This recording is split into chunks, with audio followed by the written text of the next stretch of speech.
Sir, if you'd introduce yourself. Good afternoon. My name is Stanley Gray, and I'm running for the school board, District 7, countywide. A little bit about myself. I consider myself an imperfect Christian, but I'm getting better.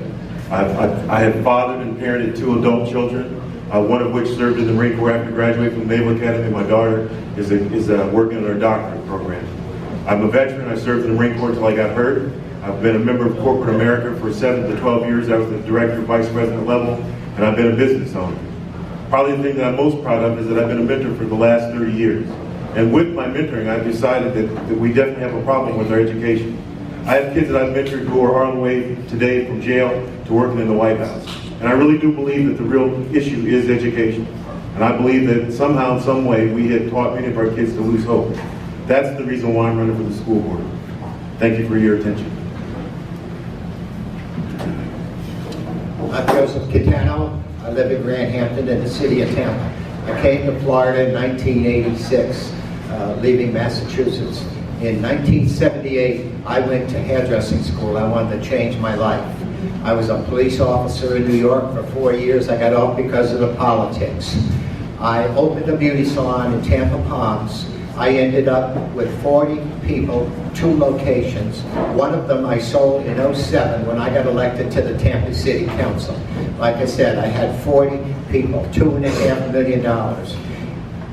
In 1996, I ran for school board after leaving the Tampa Palms Community Development District. I ended up with 20,450 votes. Recently, Mr. Earl Leonard, who was the superintendent of election, saw me at a charter review board, which I was on for Hillsborough County. He said, Mr. Catano, I thought you were going to win that race. I promote vocational education, more jobs. That's what we need. Thank you.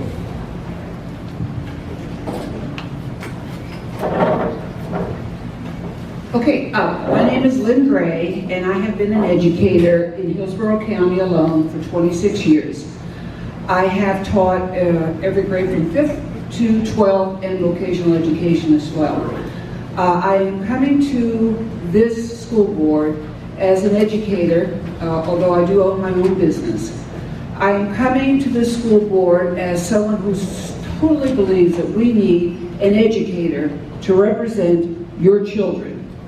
There is nothing more important to me than to know the intellectual, the social, the physical needs of the children that I teach, and nothing more important to you all to know that you have a teacher in there, in that school board, to represent the needs of your children.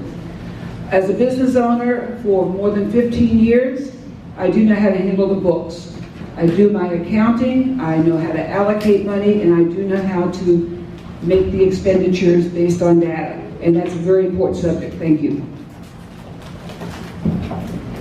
Hi, I'm Kathy James, and I am a resident of Riverview and have been a resident of Hillsborough County for 31 years. But my child, who's now a junior, has been going to school in District 5 for a long time. He went to Lee Elementary, he went to Orange Grove Middle Magnet School of the Arts, and he just started last week as a junior at Middleton High School in the land of the Tigers. So I understand the urban issues that all of your children and grandchildren and guardians face. I am an accountant. I have 30 plus years of accounting and finance experience. I am the finance manager at the Tampa Hillsborough Homeless Initiative. And so what I am offering to the voters is that 30 plus years of accounting experience to bring to the board, to a $3 billion budget, to the largest employer in the county, to have someone that has that background. Thanks. The graduation rate. There are so many important ways that we can face this reality when we think about how to keep the child in school. What comes to mind are some of the things that I did at Middleton when I taught there for many years. The first thing I wanted to make sure we had was the reading proficiency. I brought in a reading specialist. Her name was Mary Ellen Illia. Secondly, I definitely start a mentoring program. I want kids to really get along and to build relationships. And lastly, I would say that the vocational technical connection is critical. We need more than one pathway. How do you find it? Having trouble seeing this too. We'll be here all night. What should be done to assign highly effective teachers in low-performing schools to teach struggling students? And my take on that question is, what strategies could be adopted to accomplish that are not in place? That is, if you favor that strategy. Highly effective teachers improve achievement, and that's a critical point to make. I was a teacher of the year twice, a finalist once. I trained many teachers to become highly effective. Highly effective teachers find a way for your child to be successful. I would like to see the USF, University of South Florida, begin an internship program. The last year of the intern will be serving at a high-need school. That way they can get their college credit and the experience that they need to become successful and know the realistic challenges of an inner-city school, and it serves both sides. That's a long conversation, but thank you. Thank you. And the next question, I will start with you, Ms. James. Do you believe that you must support public education or vouchers/charter schools models for our kids?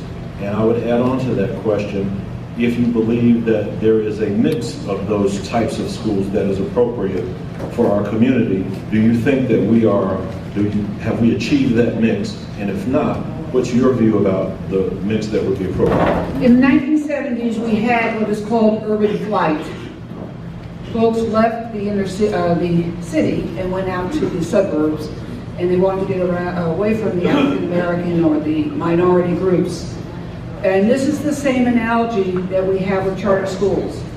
What we're doing is, instead of fixing up our public schools and making them stellar, and our kids included, we're running outside of the town looking for the grass is greener, and we're paying so much attention to a point where now the for-profit schools are coming in.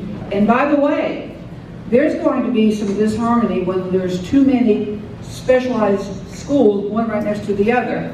We're really ruining our public education in its own way. Think about what's going on. We all know what the greener pastures, that whole thought process leads to. If you were to be elected to the school board, what would you bring that is different and unique compared to the existing school board? Experience and qualifications count.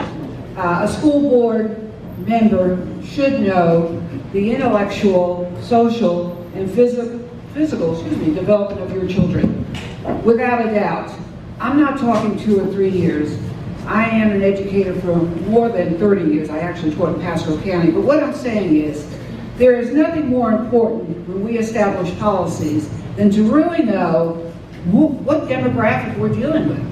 I have taught everywhere from Jefferson to East Bay to Middleton, everywhere in this county, county-wide. That's what you're looking for, someone who knows the county and knows the demographics and has taught them. We need that. We're too big to excuse that notion. Thank you very much. And now we will have closing statements from each of the candidates. And Ms. James, if you would do us the honors. Thanks so much for having us here today. It really is terrific to be able to be with y'all on a hot Saturday, to be inside and have a conversation with y'all. I just want you to know that I've got some literature in the back. My name is Kathy James. You can go to electkathyjames.com and learn more about me, and also learn why the Tampa Bay Times recommended me. It has on there, calm, confident, common sense. That's what I will bring, and I'll be your advocate. Thanks. Okay, I am always amazed that candidates run simply because they say it's time, it's my time. or they want to use this as a stepping stone. And I know that for a fact. You want someone on that school board that thinks more for your children and is going to exist throughout their life. And you don't want to have someone who just says, I care about the kids, so then they start running for a school board member. Someone who starts running and they've only had 2 or 3 months of maybe involvement with children. Check the websites. Check each of us out very solidly. LynnGrayForSchoolBoard.com. I appreciate your vote. Robin, thank you very much. Thank you very much. The mothers and fathers in this room who have children in school, you know yourself, are they failing? Are they going to be able to make a living when they get out of school unless they go to college and prepare for college, and then when they get out of college, they probably can't get a job. But if they're trained in a vocational trade, you can make money. It's needed. It's needed. The board that I was on in Massachusetts, out of 1,270 students, 300 graduated every year. 95% had a job, good paying jobs. Thank you. Again, my name is Stanley Gray, and I'm going to ask for your vote today. And my reason is really I would like you to follow my actions. About 4 years ago, I started a non-for-profit that teaches first graders to want to learn how to read. And why did I do that? Because one is I believe that it's my time to give back to my community. I'm not looking for anything, I'm looking to serve. Action with a purpose. Please look at my materials. They're all in the back. And I really do appreciate your attentiveness and listening to me today. Thank you very much. Please join me in thanking the candidates for school board.